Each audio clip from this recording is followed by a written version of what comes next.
Hutang piutang bukan masalah sepele. Namun banyak orang yang menganggap sepele masalah hutang. Padahal gara-gara nggak bayar hutang, bisa nggak jadi masuk surga karena tertahan sama hutang. Berdasarkan hadis Nabi Muhammad SAW yang diriwayatkan oleh Imam Muslim yang berbunyi, orang yang mati syahid diampuni semua dosanya, kecuali hutang. Kenapa hutang tidak dimaafkan kalau tidak dilunasi? Karena hutang itu menyangkut dengan hak orang lain. Dan Allah Subhanahu wa Ta'ala tidak akan memaafkan jika itu menyangkut hak-hak orang lain sebelum kita penuhi hak orang tersebut, termasuk hutang. Banyak di antara kita yang menganggap hutang tidak akan dipermasalahkan nanti dikubur dan di akhirat. Padahal orang yang mati syahid aja nggak terlepas dari hutang sebelum dia lunasi hutang-hutangnya. Nah, jadi sebelum terlambat, sebaiknya lunasi hutang-hutang kita. Jangan sampai kita malah membawa hutang sampai mati, yang mana hutang di dunia akan tetap ditagih nanti di akhirat. Belajarlah dari orang-orang tua kita dulu yang sangat takut untuk berhutang. Lebih baik hidup sederhana apa adanya daripada hidup mewah tapi penuh dengan hutang.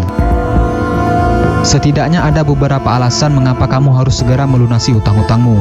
Yang pertama, hutang wajib dilunasi. Wajib itu artinya berdosa besar jika tidak dilunasi.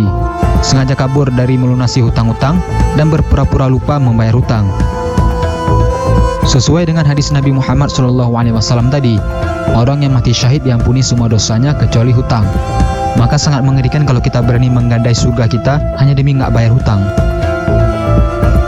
Nah, alasan kedua kenapa kamu harus segera membayar hutang adalah biar hidupmu tenang. Jujur aja, punya hutang itu membuat hidup kita tidak tenang. Jadi biar hidup kita menjadi tenang adalah segera lunasi hutang-hutang kita. Kan yang kita cari di dalam hidup ini adalah ketenangan dan kebahagiaan. Untuk apa menunda membayar hutang kalau bikin hidup semakin nggak tenang, ya kan? Lebih baik hidup sederhana tetapi bebas dari hutang, daripada terus-menerus ingin hidup kaya tetapi hutang menumpuk, tapi hidup nggak tenang, tidur juga nggak nyenyak. Alasan ketiga kenapa kamu harus segera melunasi hutang-hutangmu adalah biar hubungan baik tetap terjaga. Banyak orang yang putus hubungan silaturahminya hanya gara-gara hutang. Jangankan sama orang lain, sama saudara sendiri saja, atau sama adik kakak sendiri pada berantem karena masalah hutang. Nah, gara-gara hutang nggak dibayar-bayar, akhirnya rusak deh hubungan silaturahmi. Akhirnya bertambah jadi 2 dosa baru, dosa nggak bayar hutang, plus dosa memutuskan hubungan silaturahmi. Jadi segera dibayar hutang-hutang kalian ya. Mana tahu si pemberi hutang segan menagihnya, padahal dia lagi butuh banget kalian membayar hutangnya. Jika kalian nggak butuh-butuh banget, sebaiknya nggak usah berhutang. Dalam Islam berhutang itu dibolehkan, tetapi kalau bisa dihindari. Bahkan Nabi Muhammad SAW saja selalu berdoa kepada Allah Subhanahu Wa Taala agar dihindarkan dari hutang piutang. Nah, karena kita udah tahu bahayanya nggak membayar hutang kepada orang lain, maka sebaiknya kita share video ini sebanyak-banyaknya agar teman-teman kalian, saudara-saudara kalian nggak ketinggalan informasi penting ini.